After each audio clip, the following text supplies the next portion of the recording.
Hello everyone, it's Leanne Wagner again from Inky Dink Scrap.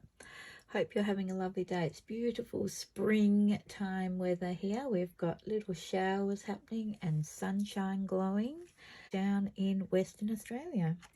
Okay, so what I'm going to share with you today is the layouts I've done so far for Christy's Beautiful Life. The October 30 days of sketches, which is actually 31 days of sketches. And I'm just going to share with you the 5 that I've done this week. So this is from day 1 to day 5. Basically how it generally works is there's a layout sketch that you need to follow for each day of the month. This year she asked lots of creators to submit sketches that could be used. So what I'm going to do, as you will see, is I'm going to show you the supplies that I used. I've taken a few photos of those, so I'll flash those up before I start to talk about the layout.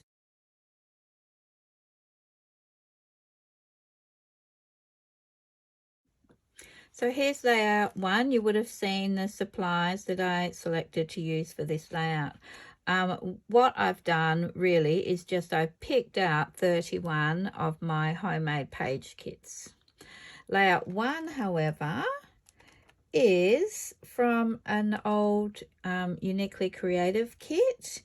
Back in the day when they were using other companies' products, they now produce all their own products. So for this particular kit, they were using Kaiser Craft papers and supplies in their kits, but now they do their own. Right, so layout 1 is the sketch has been created by Jessica Michaels. And as you can see, it has quite a bit of mixed media happening around the photos and elements that involve stars. So I've taken some of that on board, but not made it exactly like Jessica's. Great ideas though. Love the fact that the very first one has mixed media. So let's look at what I did. So here's mine with my lovely grandson when he was very little. I think probably only about 3 or 4 years old at this point. Right, so what I decided to do is smoosh the background with some oxide inks. On top of that, I used the fairly new Tim Holtz bubble stamp.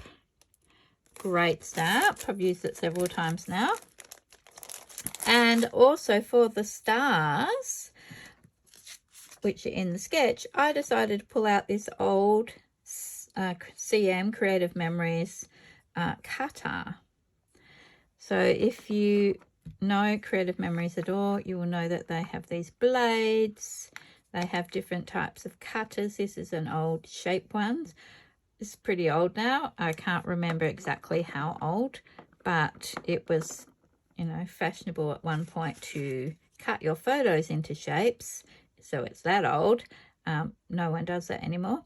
But I used it to create these stars, which I've included on my layout. And over on this corner, I used one of these stars which I'd cut out, as in I'm trying to obviously represent starfish rather than stars, and I used it as a mask so I could get that star pattern repeating in the bottom corner here. So I think that's about it for this one. Very easy technique, smooshing with plastic bags with the oxide inks, a few little enamel dots added to it, and all the embellishments and papers.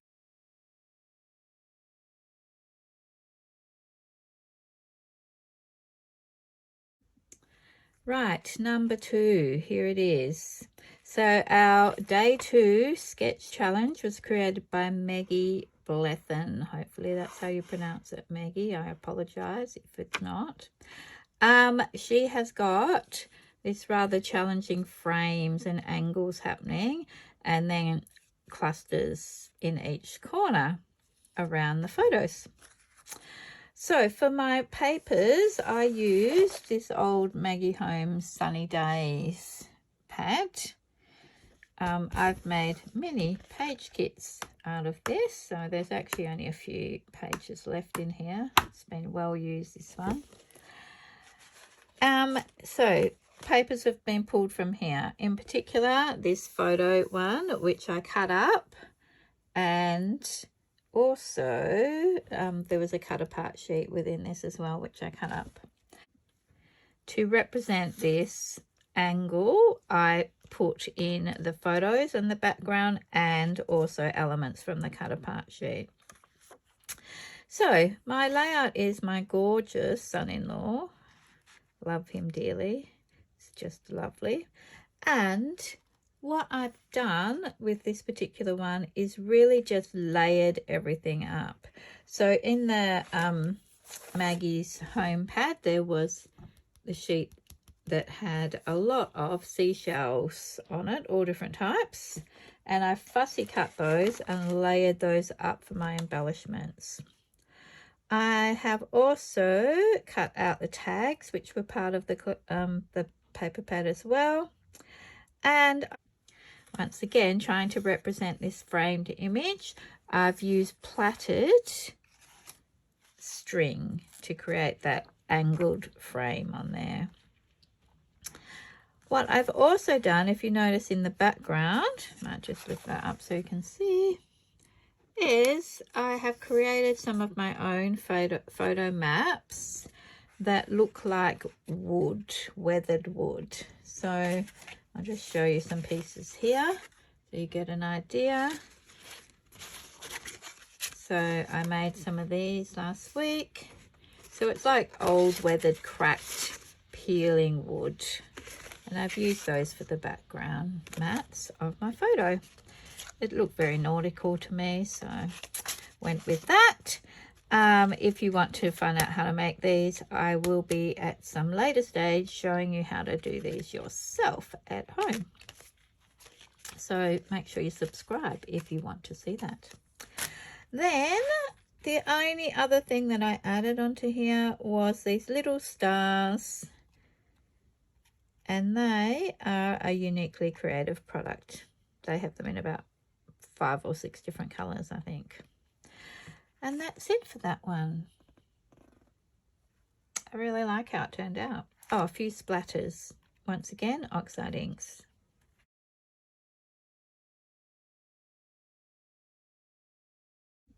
Okay, so number 3, the sketch was created by Sandra Lee.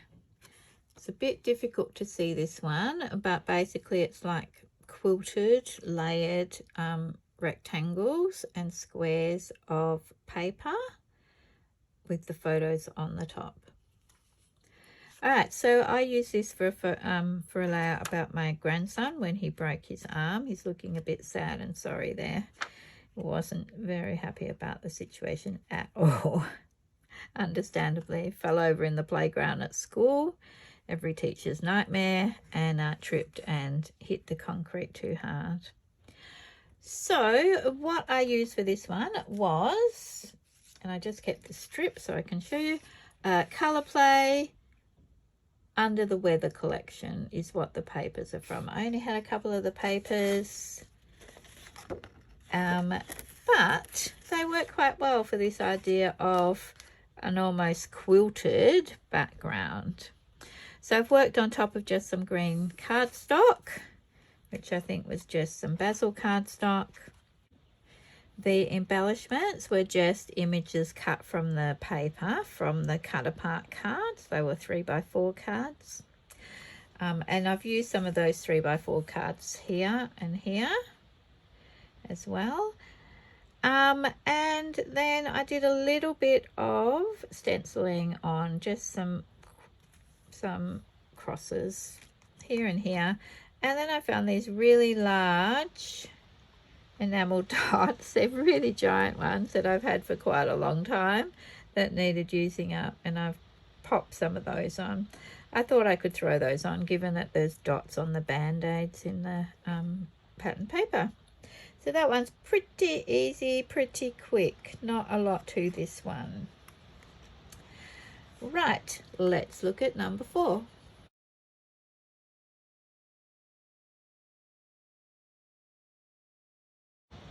Okay, so number 4 is a sketch by Cheryl Ashcraft, and it's actually a digital layout. And Cheryl kindly did provide PNG files to all the little elements to create the layout.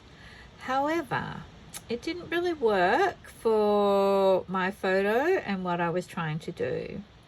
I did have a go downloading some of the PNGs and converted them to FCM files for my Scan and Cut Brother machine, but flowers and leaves just wasn't really going to work well for the photo that I was working with, so I haven't used those. I just used paper. Right, now the paper that I've used is very old. I actually bought it. It was part of some papers that I picked up at an op shop. Not sure if you have that term of phrase where you're living, but in Australia, an op shop is an opportunity shop. It's where we go and buy secondhand things. And usually the money from things sold goes to it's like donations, goes to different communities and different church groups, that sort of thing. Anyway, the paper to me looks like it's come from the 80s or 90s, as does the spa bathroom in this image. So I thought, I'm going to give it a go. I like the idea of the hexagons coming through the back, much like the chevron design in the challenge layout. And I have some chevron die, so I cut out some chevron strips to add as well onto here. I also used the bubble stamp again. This time, however, and I'll hold it up in case you can't see that.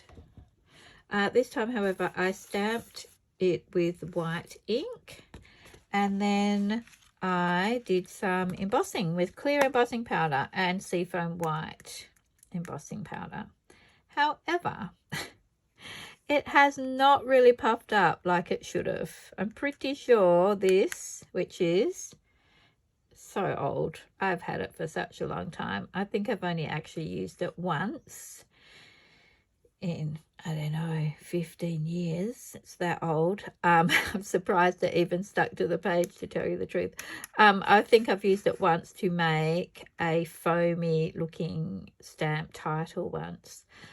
So it didn't really puff up as much as it should have. However, it did create quite a nice effect. It looks a bit sandy, which works because this bathroom is at a holiday, a resort on the beach. So I like it. It's sort of worked. Just not quite as well as it would have if this was new embossing powder. What else do I need to tell you about this one? Oh, I also used the film die that I just bought recently, and it's fabulous. So not that I'm trying to enable you, but check this out. So this is the Be Arty frame set, and oh dear, there's the bag because it doesn't tell you actually what it's called. I'll have to look it up and find out. Anyway, this frame's just gorgeous. Works really well. Loved it. Also, it has this strip film, which when I cut it, I did not realize this end does not cut. So what you could actually do is cut a whole long length of film with it, which I'm going to try very soon because I think that would be fabulous. Great. So happy with that purchase. And the chevron dies, should you be interested, is a uniquely creative one. It's a slimline die, which I think they probably still have in stock because it's a slimline one, so they're quite recent. Okay, so that is number 4, and we are up to looking at number 5.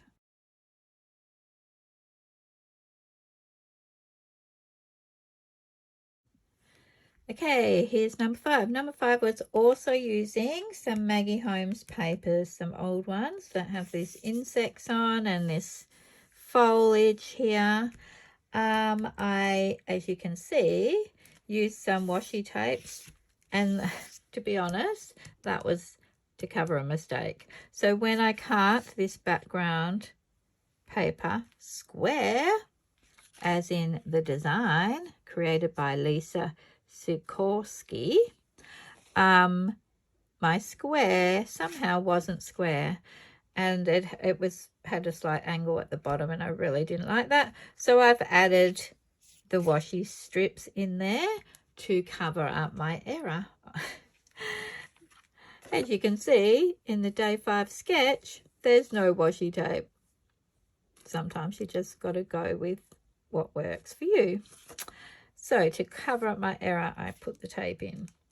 All right, so I've also stamped with some spider webs over the top. This is a great stamp set for if you are into Halloween and doing Halloween work. It's called Tangled Webs, and as you can see, it's very fine.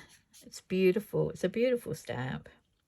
So I've just put that on there to add it a bit more spidery. This spider is unfortunately in my house, which is why I've called it Just Visiting. So this is one of the Australian spiders called a wolf spider. And where we are, we get a lot of them. They come inside all the time. And they are big. They're a bit creepy, and we quite like them though, because they do eat other insects, and they don't really even spin webs. I believe wolf spiders actually bury and create webs in the ground rather than like other spiders do, hanging around the place. I also cut from the Maggie Holmes paper some embellishments, these insects, and I've inked some of them up on the edges with distress inks. And then this, I can't tell you where it came from. It is also very old. It is flocked. So the web and the spider is black flocking on there. So, you know, that gives you an indication of how old it is as well when flocking was in. Having said that, though, flocking is back in at the moment. Lots of companies have reintroduced selling flocking products. But this one's a really old Halloween one that I've had for years, because we don't do Halloween. Not many people celebrate Halloween in Australia. If it does happen, it's generally just so the kids can have a bit of fun. But most people do not do Halloween here. So I've had it in my drawer for a long time. Okay, I think that is it. So I will add photos of the layouts at the end of the video if you want to see them up close. And thanks for listening. And I look forward to seeing you again in my next 30 Days of Sketches share with some more beautiful layouts by our beautiful creators who have generously donated these sketches for us to challenge ourselves with. See you then. Bye.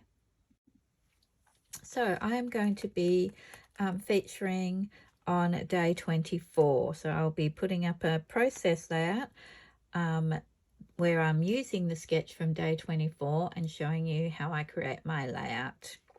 In the meantime, I will be participating when I can. At the moment I'm on holiday, so I have been able to join in quite easily. However, come next week I'm back at work, so we'll see how many I get done. I'm not guaranteeing that I will complete all 31 sketches for October, but I'm going to give it a go. Anything that I do create, I will definitely be sharing over the next month. So I will also make sure that I put all the other creators that are participating, their details and links in the description box below. So please check that out and follow them along as well.